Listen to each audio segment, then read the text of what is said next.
This is AI Marketing Experts, where bold marketers and next-gen AI collide. Each week, join us as we decode trends, test tools, and share real wins from the AI-powered front lines. No fluff, no hype, just straight talk and smarter marketing.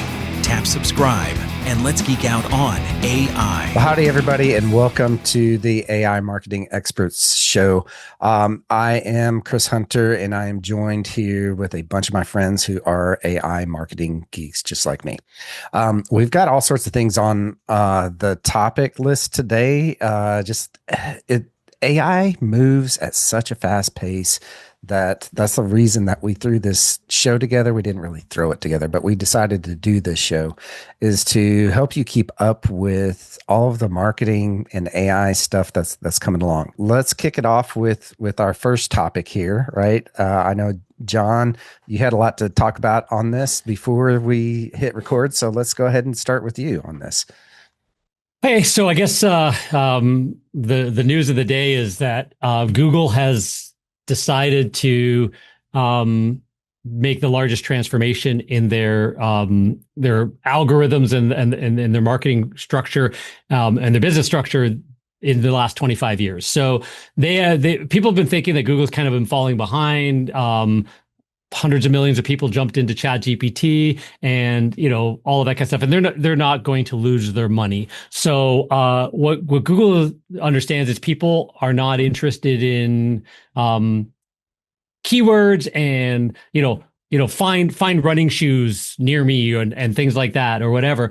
They're having conversations now. So Google's AI generative search. So we've all seen Gemini at the top, AI mode now available to go into that full almost ChatGPT experience right inside the browser. Now they're going to be adding ads into that. So your pay-per-click ads and stuff like that. But these ad environments and all of this environment is learning and knowing more about you and context about you, the searcher, at a much deeper level because you're having conversations. So it's not keywords, it's conversations. Now, as advertisers, our clients, it becomes more important that you're not myopically targeting little keywords. You might have less people come to your website, all this kind of stuff, but you're telling the right story and the message about your brand and your products, and it's tied together, and your reputation that we've been talking about over here, and your brand visibility and your brand identity that Jen has talked a lot about on these episodes and that kind of thing. All of it, plus your website content, even if the human doesn't read it, how it all now fits together to create that story that helps answer these questions for the human, and now for the AI to deliver the ads to the human, is all brand new. And again, this stuff changes so fast. It used to be you could have like an ideal, hey, by next year, by Q3, Q4 of next year, this is going to all be rolled out. They're saying by Q4 of 2025. It just announced. Well, Q4 of 2025 starts next month, depending when you're listening to this, right? It might be already happened if you're listening to this later. So yeah, this is that speed of implementation that's going on and how things are changing like crazy. 100%. And I think to clarify too, when you're talking about a conversation, it's, as you were saying, if they were looking for running shoes, they want to be very specific. They're adding more to it, saying, what they're looking for the shoes to use for. So whether it be training for a triathlon or a marathon or just playing pickleball, they're being more specific, maybe entering their budgets, maybe talking about if they have a certain arch that they're concerned with or certain, stride gait that they want to look at. So we definitely have to think of how it's not so much of short statements within, is actually when they start asking a question, see what the results came back, they ask another question. So there's follow-up questions, and that's where we build the conversation. That's what we're seeing. So again, that's what Google's taking note of. That's what people are appreciating, that they can get more information, more direct, and they're not going as over to multiple links to try to find out where they can find hot pink shoes or, a deep, solid black shoe or whatever they might be looking for. Well, I think John too touched on some things about ads. As it stands now, obviously Google's had ads for years and years, but where is that going to play out as things progress with Google Search, Google AI? overview and AI mode and all these different things. But I feel confident that the other LLMs, the other platforms, are going to integrate ads into their setups, because currently it's a subscription model or a free model. And probably, I don't know what the numbers are, but I would say a large percentage of people are probably not subscribed to ChatGPT Pro or, Perplexity Pro or some of these other ones. Some of them, Gemini and some of the other ones, they're up to $200 a month. And some people will find value in that and spend that kind of money, but the large majority of the general public will not. So I would guess that they're going to have to inject ads into it for long-term stability. I mean, I'm open to debate on that, but that's what I'm guessing. I'd agree. It just kind of goes to make sense here that, Google's platform, Facebook's platform, Meta, whatever, Facebook and Instagram, those platforms are literally advertising platforms, right? Yes, they attract us normal people to them, by providing something of value, right? In Facebook's and Instagram's case, it's entertainment, right? We're going there to catch up with our friends and look at pictures of dogs and barbecue and trucks and whatever, right? For the most part, but Google's different. It's search based for the most part, right? And the thing is that Google quietly for the past decade, all right, has been building this empire that nobody really knows the full extent of it all, other than the fact that they are gathering all of the data together in one place. Okay. And well, multiple places, obviously, in the case of servers. But these $1,000 machines sitting in your pocket are literally going to be the culmination of how Google is going to make money and how Apple eventually will make money. I mean, they're making money, hand over fist right now, but they're planning to make a heck of a lot more. And it's because these things are literally they're sitting in your pocket. They're full of information. Okay. And they are getting more and more full of information. Everyone notices that ads follow you around when you start talking about something, right? Well, that's because they're listening. And we know this as marketers, and we've understood this for the past decade to, longer about this platform, but it's about to get even creepier, I think, and I'm putting a little crystal ball there, pulling that thing out and looking at it. It's going to get a lot creepier because of AI that's sitting in your pocket. Yeah. Okay. Google just released, the Pixel 10, right? Has Gemini Nano built into it. It's smart. It's really smart. And so they're gathering that data. Anyways, bringing this full circle back to the ads, that's how they're going to make their money is presenting the things to you, the consumer, or to whoever you're trying to get in front of, right? They just have the medium there in order to make that actually happen. So we as marketers, we understand that. If you're listening to this, you probably understand it also, right? But that's the future, and that's where we're heading, and that's where we're almost at right now. I think what you brought up, the one thing that you mentioned is the, I guess the best word is stalking, right? So Google is stalking the users, the people on the they know what you're saying in your emails. There's nothing private online, right? So, that's why some people go outside of the Google ecosystem and get browsers that, and all that kind of stuff. Like they're the very rare few that have their identity completely locked down and stuff like that, because they fully understand that they're being fully stalked everywhere they go. Google's trying to create a buyer persona. They're trying to create, and that's how they make money. They know who you are, and then the advertiser can go, oh, let me get more of those. What this shift is, it's not just an update, it's a massive shift, is they're now stalking your brand. So Google's now, it's not just reading your ad copy, it's stalking your brand everywhere online. So basically your brand profile becomes the new targeting, as they like to say. So your Google account isn't just an advertising platform anymore. It is an AI training platform. So if you're not running Google ads right now, just like as a business, just think about how far behind in this new wave you might be if Google's going to be putting ads in, and then like you still have to have all this content. It's still stock. You like an advertiser can't live isolated in just ads anymore. It's not about keywords at all. It's about conversations. So how are those conversations everywhere? Now that's your new SEO, search everywhere optimization. But that's now all in your ad environment. It's all coming full circle, and your ad account done well is actually training the AI on your brand and then pulling the rest of it together. So there's layers to this that just like when I noticed this, or when Jen brought it to our attention, it was like, it's just like things are firing going, oh my God, this, like I know what everything we're doing and the world that we're in. And now I see sort of at least peel the curtain back for the next 3 to 6 months, because it's all going to change beyond that. But it's like, you can really see where this changes everything yet again.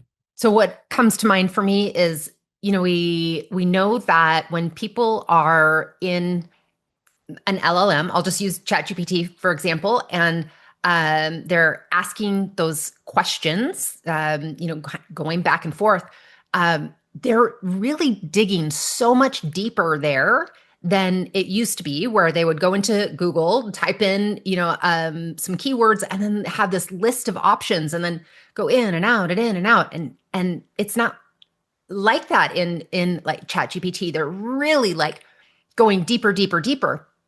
And we know that the trend is that people would actually prefer to do that pre-selling phase. Like they actually want to do that before they speak with a salesperson or reach out for a conversation of any kind. And so they want that information in ChatGPT and dig deeper for it. And so those ads being at the right place at the right time, like, man, that's, as a consumer, am I looking forward to having ads in ChatGPT? No, not that much. But as a marketer and someone who wants to see all my clients, brands grow and companies grow, yes, it's very exciting to see that there's going to be a lot of opportunity there. It is. And I think that it may, yes, we say stalking, but it also is it's very personal, and they feel like, oh, someone's finally listening to me. And so I had picked up a conversation that I heard that AI was giving them such specific information. Of course they felt like, wow, they finally get me. And then when they did call the business person answering the phone wasn't exactly on the same note. And so that business would need to have time to retrain their staff and make sure that other, maybe the whole product line, that people are more knowledgeable. So considering their in-house training, et cetera. So I just found that interesting, because again, it was a completely different industry that I've ever worked in. It was just a side conversation I picked up on, but it was fascinating to me that, again, as John was mentioning, our websites become so much more important, because even though they may not be clicking all the way through, we need to make sure the information is thorough. And now with our tools out there, we can ask it to review some of the things that Gemini rolled out. Google rolled out with Gemini is you can ask it, review my product page, tell me what you see, and it will actually give you the feedback so that you can make those adjustments, again, to stay ahead. Because running ads, as we all know, if it leads to garbage in, garbage out, is going to provide that garbage, and you may not have that sale or that conversation. So you do want to start at your foundation, see what you're doing with your brand, see what you're doing with your website, see what you're doing with your marketing, with your social media, and then make sure that when that ad runs, that it's going to great content, because that context of it all, you want to provide that answer, that information to those that are searching for it. Very good point. 100%. You've mentioned Laura a bunch of times because your industry is, there, like, again, every industry is slightly different, and there's the different type of operators and stuff like that. And we have heard, like, we're talking about, oh, AI voice is great and AI this is great, and now that we're starting to hear, the pushbacks, like the one we talked about, like the Taco Bell pushback and stuff like that. And like, I mean, in the ag business, like we're talking like salt of the earth, hardworking, out in nature, like, they're not living in a virtual world. They're not part of a, that kind of, tech valley, tech bubble kind of thing. So, and those people like they might lean into AI in their personal lives because it helps them, do some better self-diagnosis before they go see the doctor and just life stuff, right? They're just going to start finding that, yeah, I can get a little bit deeper and a little bit better and not just have to sort of just, rely on the slower movement world around me. But on the other side of it, they want to pick up the phone and talk to Nancy, not talk to Nancy 2.0 bot, right? So, you know what I mean? So Yes. there's like the other thing, AI half our audience is going to be going, this is too much. with agriculture, because we are so high tech when it comes to GPS and having different it's the thing that interests me about the industry as well is the fact that not everything in one tractor, you have to get it all to talk to itself or to each other. So it's not as though when we start office buildings, a lot of times everything's the exact same operating system, everything's brand spanking new.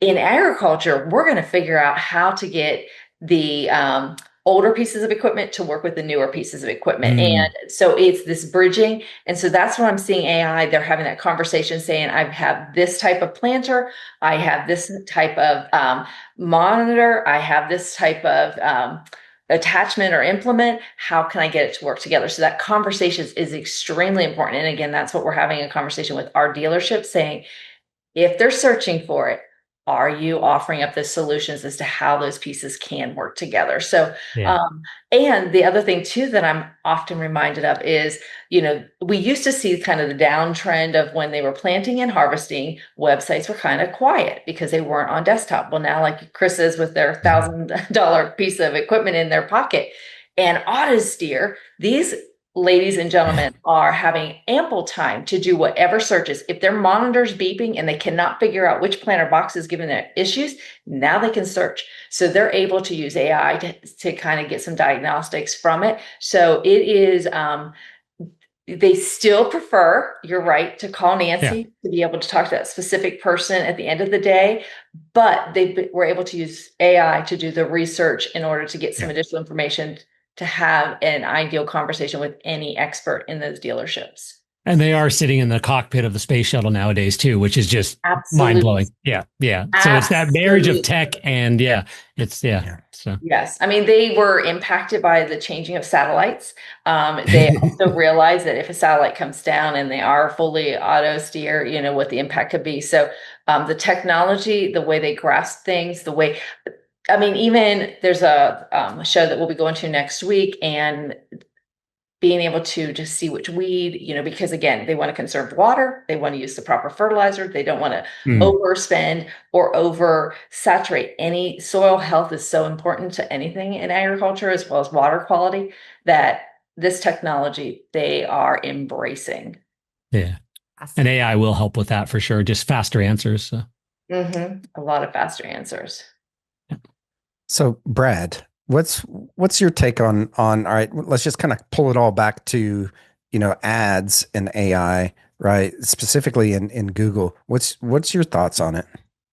I touched on it a little bit ago, but I think that as things continue to shift, I think like what Laura and John just mentioned is more and more people are going to embrace the overall AI world. Because as time goes on, people adapt.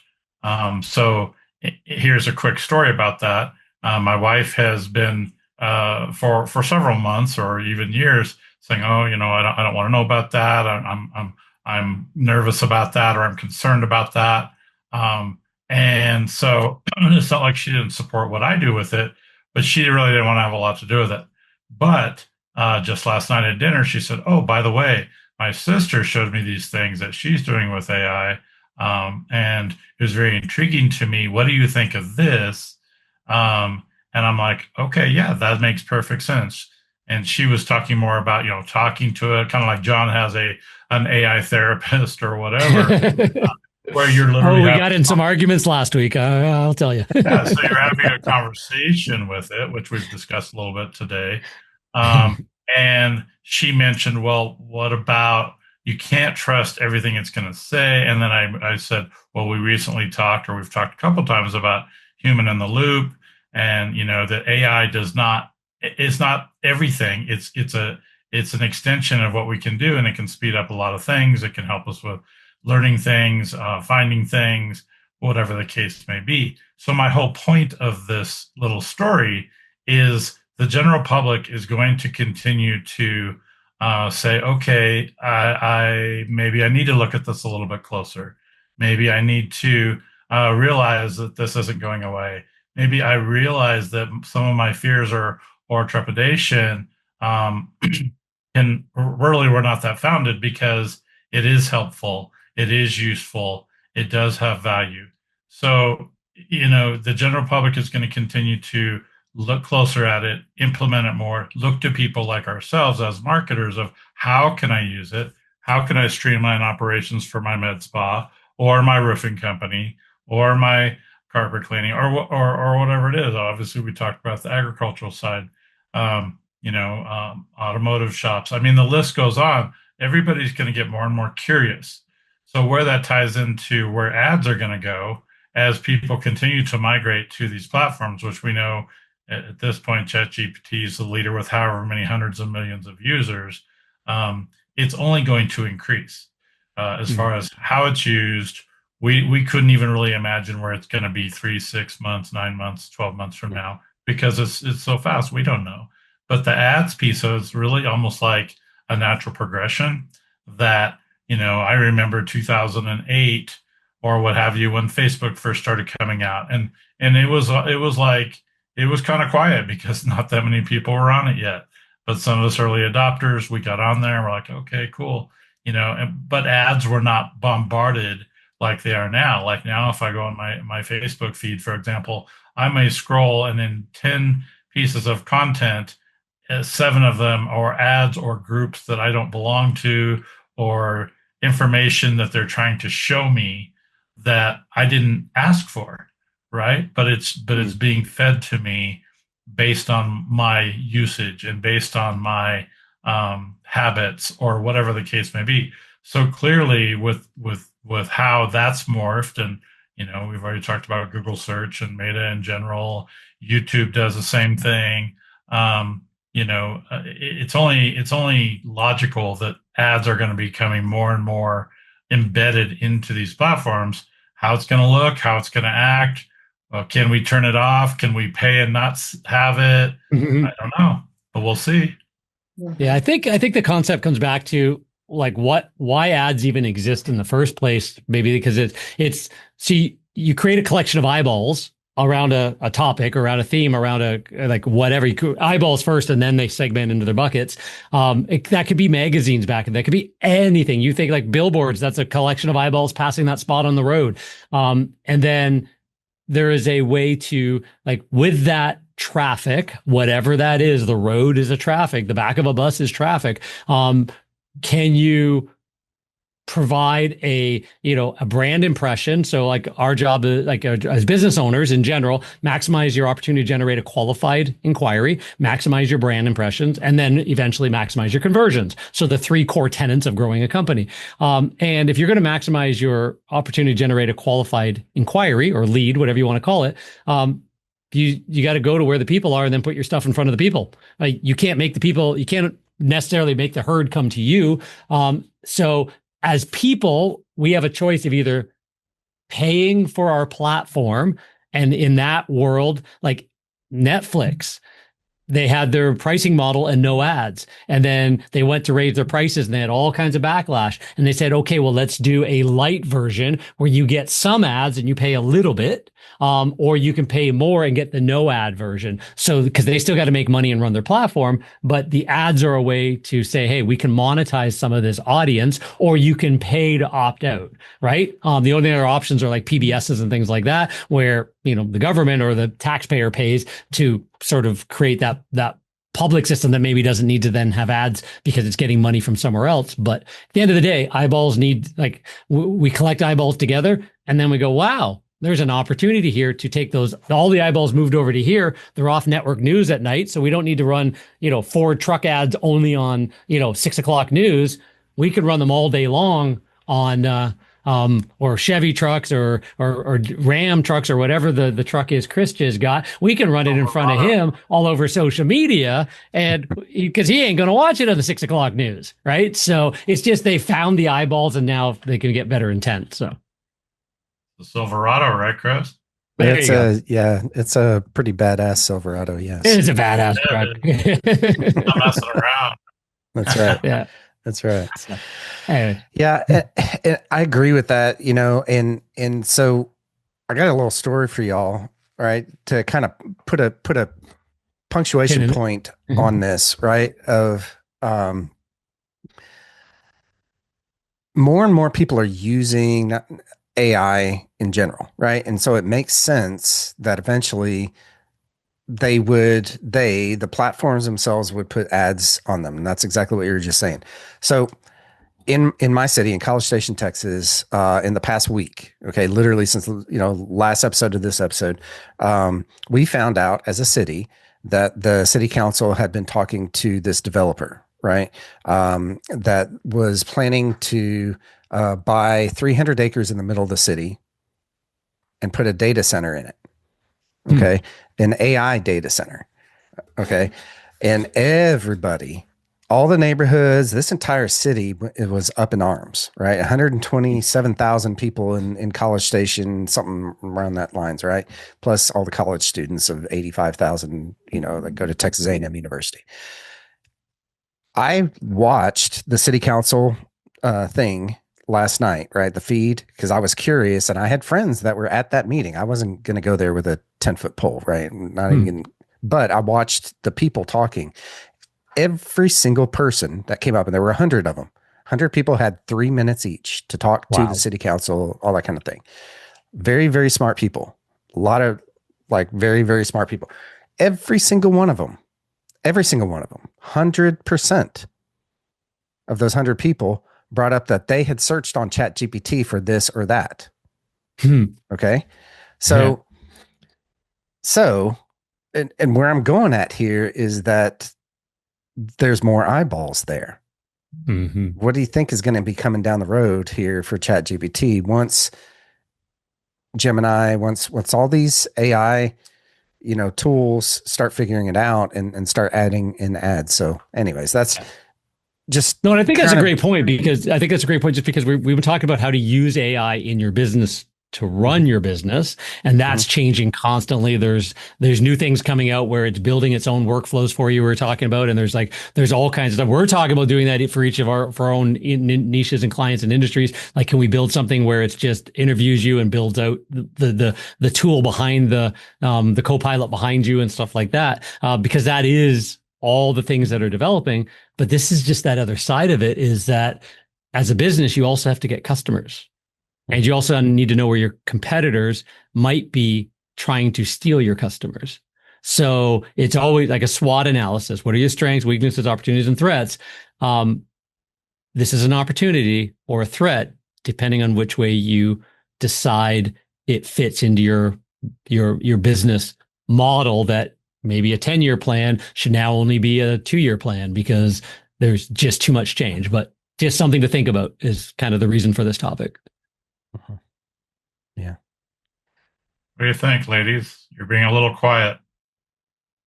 Well, I was actually thinking about my own searches and thinking about just like the opportunity that's there. Like, okay, I'm an aging woman, so I am like, is this still in style? Is that still in style? Like, I don't have time to look at like magazines or whatever. So like, just.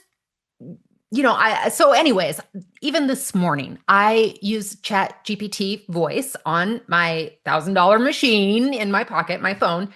Thank you, Chris, for that. I'm never going to forget and stop using that. But I ask it, like, does this go with that? And I'm going to say she because that's the voice I have for my ChatGPT voice. She says like, yes, it is still in style, or it is in style, and it's like a pop of color and da da da da. And so, like, that's going to be the opportunity ads wise. I mean, like, just. And that's just on a personal level, like just from one, I mean, less than 30-second conversation. I mean, just think about all the ads that if ChatGPT was monetizing, like they've got me in so many different ways for all the things. All the things. And what would that look like? Could you imagine a bunch of buddies sitting around going, somebody tells a story and you're going, hey, chat, my buddy just told me this story. Like back in the day, you'd believe it. Now it's like, is that even true? And it's like, yeah, well, no, that he's actually full of crap and that has nothing to do with it. By the way, your buddy's there. Do you want to order a pizza? Right. Right? Yeah. You know what I mean? Like where that day's not that far off. Yeah. Well, in some devices are 1,000 and now some are 2,000. Oh gosh. Well done. It's a phone and it's a tablet.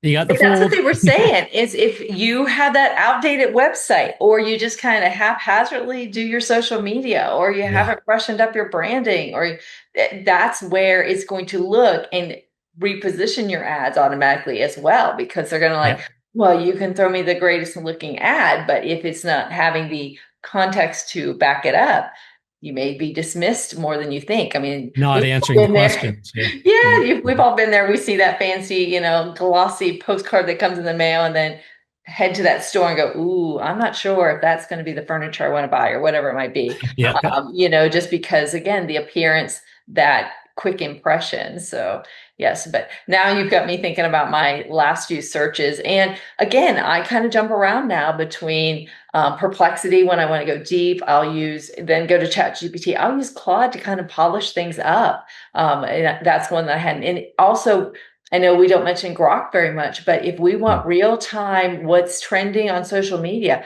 Grok can give us some really good information as to what it's seeing on X. So, that is, again, a conversation that we need to be aware of. My searches on even Google, my searches have become much more targeted as far as asking questions of it. Like, does this supplement actually do this? Or, what supplements do this? And just asking more questions rather than like, X supplement or, whatever it is. So, yeah, and that also came up too on the research I was doing this week is it was saying that you can't just provide specs. That again, you have to provide the context around it. It cannot be just listing boom, boom, boom, because if people are looking for a specific computer type or a specific supplement, you want to make sure that the information to back it up is there so they can do that further research. Yeah. And go ahead. All of these LLMs that we're all using, right? I mean, there's going to be targeting abilities like never, ever seen. Even on Facebook and Instagram, those are just typically what you go to, what you like, what you those types of things, right? This is going to have way more information. ChatGPT definitely will, because like what you're talking about. Yeah, I have conversations with ChatGPT or Claude or with Gemini even, right? Those have been my top 3 lately for myself, but that's because they're trained on me, right? I've got that master prompt in all 3 of those, so it knows a whole heck of a lot about me. And then when I'm feeding it even more, I mean, just imagine the targeting that's going to be available with that. So, I mean, it's scary, but this is what I always tell my clients. It's creepy, but cool, right? It's creepy on the privacy side of things, but it's cool for us small businesses that now have a capability to put our products and services in front of exactly who we want. Right. Well, and I think 2 things. One is there are settings in the LLMs that you can turn off certain features so that they're not tracking every single detail, or what they call using for training their models. So some of those things can be turned off or turned back. How realistic that is, who knows? But what the other thing that came to mind is, when you look at Facebook and Meta in general, because of all the information that you put in there yourself for your profile, your name, your demographic, your family members, your likes, your interests, all these things. For years, when you were doing ads on Facebook, Meta, Instagram, whatever, there was a lot of data, so you could be targeted based on that information. But what kind of piggybacking off what Chris said earlier, I was on Facebook last night, and Facebook is a search engine as well, right? Just like Google, just like YouTube. So I was searching for a person, right? I searched for a person, and all of a sudden this little AI overview thing came and said, "Oh, well, we think this is who you're looking for," because I put the person's name and the city that I thought they lived in. So now this AI bot is just telling me all this information about them. We think this is the person you're looking for. They're 65 years old. They do this, this, and this. And so it has information, but based on what I was going to say about what Chris said, Meta, QuickBooks, Gemini, and Google, all of them they're all adding AI in one form or another. Well, didn't you mention, Brad, your phone, or there was a phone coming out or something that's got the chip right in it? There's browsers. There's one available on GitHub right now. So not really we're not all switching to a Linux based, but it's a full AI agentic browser, right? So operating system, not browser, operating system. We got the browser from Perplexity. I think it's now live for everybody recently, but now they got AI operating systems for your computer.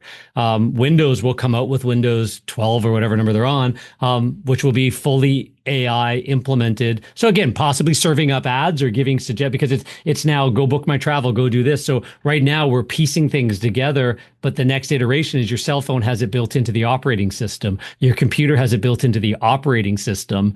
And it's just learning more about you and adapting. And again, as you said, Laura, more personalized, but as you said, Chris, more creepy. Like it's all of these things, right? But it's a freight train. It is not slowing down. So you got to jump on. Isn't it nice when you don't have to start at the beginning every single time and go, oh, it did remember about, okay, good. It knows where I'm going to travel. It is watching its flights. It moves things along so much faster, knowing that I do not have to go and start at the beginning and explain about my company or about one of our clients that, because again, we've taken the time to train very specific things about them. And again, it's a great conversation that we're having with our clients to let them know, because then they offer up more information of, oh, let me, make sure that you've got this and that. Because that was the other thing that came out, is that even though we have the public facing parts of, again, the website, social media, our ads, or whatever might be out public facing, we can take and consider what we have in the office based on emails that we've answered. And then again, decide what do we want to use as additional training or to add in. So again, it can further tweak. To Brad's point, we have to make sure what privacy we have turned on and turned off, especially when they pop up saying accept. Take time to kind of review that, because privacy is going to be something that we want to be aware of. Yeah. Agreed. 100%. All right, so I'm gonna throw a question out to y'all as kind of a wrap up question here. Okay, my daughter said something last night that just stopped me in my tracks. Okay, we're after dinner we were cleaning up and all that kind of stuff, and we were talking about grades and school and all that kind of thing. So a little background: she's 14 years old. She is a freshman in high school. Okay. She said that her teacher said this week that they will not be using AI in workplaces when they graduate and go off into the workforce. And I just stopped at that. Right. Mm-hmm. And so the question that I'm throwing out here is, what do y'all think about this? Because I know what I thought about it and what I told my daughter. Right. But what are y'all's thoughts on this? All right. Based off of this entire conversation that we've had today also here. I want to ask what subject matter the teacher was teaching. Do you I know? think English. So ELA here is what Okay. they call it, English language arts or whatever, something like that. Yeah. I think that everyone can make inaccurate or incorrect assumptions or predictions about the future, and there's some, a bit of like giving some grace in that. But as a teacher, I feel like that scares me, that Yeah. teacher would say that Yes. to a number of students, and who knows how many more students to come. um Mhm. it- like we know that small businesses are adapting. There's actually more small businesses that use AI for something, Mhm. maybe not a lot, but something, than than not. Hmm. We know that small businesses that use AI are more profitable. We know that teams that use, individuals that use AI for their jobs are like, I think the last study that I saw was, and I'm sorry, I don't remember which one, but like 40% more productive than those employees who don't use AI. So I think that what that teacher said is a very dangerous, actually, for Yes. all of Yeah. her or their students. 100%. Yep. Agreed. Yeah, I think we talked about previous episode about the MIT study saying that 95% of AI projects in corporate or in business are failing. And part of and that the other one, Sam Altman or somebody, came out and said that the AI hype bubble is pardon me, about to burst or something like that. And I think there's people who don't want to lean into it. Like Brad, you mentioned your wife who was sort of hesitant of, whatever, who start to figure it out. I think there's a lot of people waiting for those headlines to go, oh, see, I told you, kind of idea, and they'll clap back. And the point that those headlines were making was you're aiming at it wrong. That was the point. It was like 95% might be failing because you're trying to do this massive lift without getting the quick wins. Like you're not, what you're talking about, Jen, 40% of the people that are businesses that are more profitable and more efficient with AI, it's because they're using it to write the email. They're using it to take phone transcripts, pop them all into, like we've talked about on here, and all the different ideas, throw them into notebook LM or whatever, and create a summary and say, where could I have done better, and do a bit of a sales training a little bit easier and faster, like an eager assistant that can pull everything together. Those people are getting benefits out of it. But yeah, it's really scary if a teacher thinks that the workforce is not going to be drastically and dramatically affected by AI. 6 months, a year, 2 years, 5 years is unfathomable to me what anything looks like and how fast this is running. Like I get, we're in the weeds, but we see this every day. But yeah, I can't even imagine 5 years in the future now, and I don't think I've had that point in my life where I can't imagine 5 years in the future.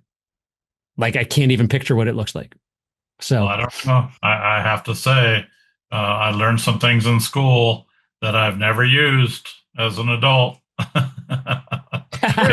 there's that. Absolutely. Yeah. Yeah. Algebra, Yeah. calculus, Algebra. Yeah. trigonometry, Well, and geometry a little bit.